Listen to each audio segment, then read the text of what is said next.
받을 때는 한숨 돌린 것 같은데 갚으려니 막막한 대출금. 결국 빚이 또 빚이 되는 상황에 일상생활마저 어렵게 되는 사람들이 있습니다. 법은 그들에게 한 줄기 희망이 되는 회생 절차를 만들었지만 혼자 하기에 쉽지 않은 일이죠. 이 절차에 도움을 주는 고수가 있습니다. 경제적 어려움으로 힘들어하는 의뢰인의 동행자가 된다는 고수. 함께 만나보실까요? 경기 침체, 가정 경제가 어렵다는 말 뒤에 따르는 연체율 상승. 대출금을 갚지 못하는 사람들이 늘어나면서 이는 우리 사회의 심각한 문제 중 하나로 떠올랐습니다. 자신의 힘으로는 해결할 수 없어 결국은 법의 도움을 받으려는 사람들에게 방법이 있을까요? 600에서 700은 나가는 것 같습니다. 그리고 자녀 키우다 보니까 돈도 많이 없고요. 그래서 개인회생을 선택할 수밖에 없었습니다. 채무의 어려움에 손을 내미는 사회적 제도, 회생과 파산. 그 복잡한 법의 절차에서 길잡이 역할을 하는 사람이 있습니다. 빚 때문에 고통받는 분들에게 희망이 등대하도록 최선을 다해오고 있습니다. 변호사 유승훈입니다. 개인 회생과 파산 절차를 돕는 유승훈 고수입니다. 이른 아침 고수가 출근한 곳은 서울의 한 사무실. 본격적인 업무 전 고수가 하는 일은 오늘 살펴봐야 할 서류를 오른쪽과 왼쪽 양쪽으로 나누는 일. 지금 서류를 두 개로 나누셨는데 예. 이거 뭘 이렇게 나누신 건가요? 왼쪽은 회생 사건이고요. 오른쪽은 파산 사건입니다.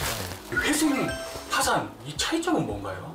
그 개인회생은 급여소득이든 영업소득이든 생계비를 초과하는 정기적인 소득이 있는 경우에 그 생계비를 공제한 가용소득으로 3년간 변제하고 나서 잔존채무를 면책시키는 제도고요.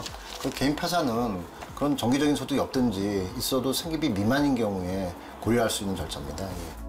채무의 짐을 더하는 회생과 파산. 이 제도의 취지는 크게 두 가지로 볼 수 있는데요. 지급 불능 상태에 빠진 채무자 본인과 그 가족의 최소한의 생존권을 보장한다라고 하는 측면이 있고요. 또 경제적으로 재기갱생할 수 있는 기회를 부여해서 사회 전체적으로 경제 효율을 높인다라고 하는 측면이 있습니다. 고수를 찾아온 의뢰인. 늘어나는 채무를 감당하지 못하고 법적 도움을 받기로 했다는데요. 빚이 많아서 개인회생 해야 될 것 같아서 그래서 왔습니다. 빚이 어느 정도? 1억 원 정도 있습니다. 지금 하시는 일이 택배 일하고 있습니다. 택배 일 하시고요. 그 연 매출은 어느 정도 되세요? 한 1억 원 정도 됩니다. 연 매출이 1억 원이라고요? 그렇다면 버는 돈만으로도 1억 원의 채무를 충분히 갚을 수 있는 거 아닌가요? 제가 봤을 때는 그 회생 절차 충분히 가능합니다. 고수의 판단은 어떤 이유인가요? 의뢰인은 지금 택배업을 하고 있는 영업소득자이기 때문에 영업비용을 잘 살펴봐야 됩니다. 자영업이거나 사업소득자일 때는 연매출이 아니라 거기서 영업비용을 뺀 순소득을 봐야 한답니다. 서류는 어떻게 갖고 오셨어요? 예, 준비하라고 하신 거 갖고 왔습니다. 예. 주입에 이제 현금 제출한 내역들이 좀 일부 있네요. 네. 식대도 나가신 것 같고, 통신비도 나가셨고, 그 차량 할부금도 한 130 정도 나가시는 것 같고. 어쨌든 영업비용으로 인정되는 것들은 최대한 많이 주장하고 설명을 해야 되니까요. 업종마다 법이 인정하는 영업비용이 다르기에 고수는 의뢰인의 업무 일과를 꼼꼼하게 확인하고 그에 따른 자료를 만듭니다. 통신비, 식대 뭐 이런 거 25만 원 정도 되고 주입 중인 현금 영수증으로 한번 결제한 부분들 60만 원 인정받을 수 있게 그렇게 이제 소명제를 제출할 거고요. 차량 할부금 130 정도 되는데 저희가 차량 할부금 역시 영업비용으로 인정받은 다수 이제 소송 사례들이 있으니까요. 그 충분히 소명해서 영업비용으로 인정받을 수 있습니다. 총 매출이 월 한 870에서 영업비용 한 570 정도 되니까 빼고 나면 이제 순소득이 한 300 정도 되잖아요. 부양가족이 있으니까 2인 생계비 해가지고 생계비 공제하고 남으면 달에 한 80여만 원 이렇게 이제 변제하면 될 것 같습니다. 고수의 노력으로 의뢰인은 채무액 중 일정 비율을 변제한 회생 절차를 시작했습니다. 처음에는 민사사건과 형사사건을 위주로 변호했다는 고수. 그가 도산 전문 변호인의 길을 걷게 된 것은 어린 시절의 기억 때문이라는데요.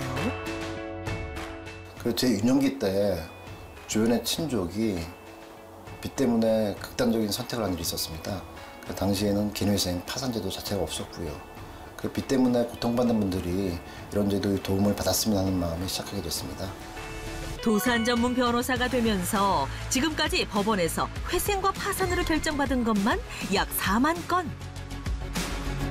당시 절실했던 의뢰인들에게 고수가 어떤 존재였는지는 그들이 남긴 감사의 글만 봐도 알 수 있습니다.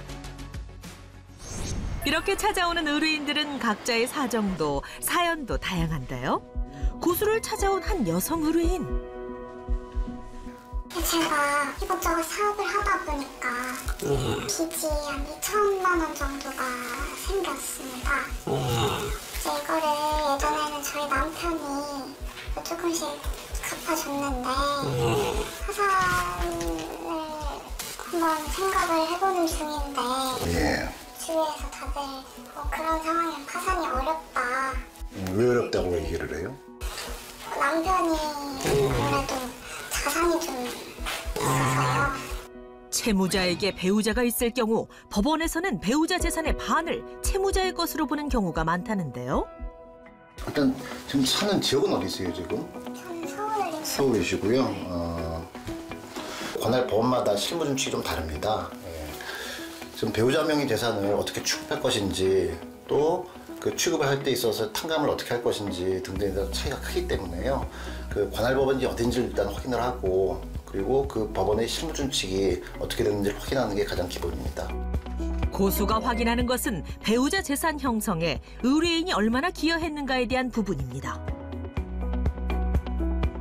서울회생법원 준칙에 의하면은 배우자 명의 재산을 취급함에 있어서 기여도가 없다면은 이거는 청산가치에 반영하지 않아도 된다라고 하는 내용들이 있는데 지금 의뢰인의 경우에는 회생 사건이 아니라 이제 파산 사건인데 회생 준칙은 이 회생의 경우에 적용되는 겁니다. 서울회생법원 홈페이지 질의응답란에 파산의 경우에도 유사하게 적용된다는 취지가 있기 때문에 그걸 기반으로 해서 사건을 진행해 볼 생각입니다.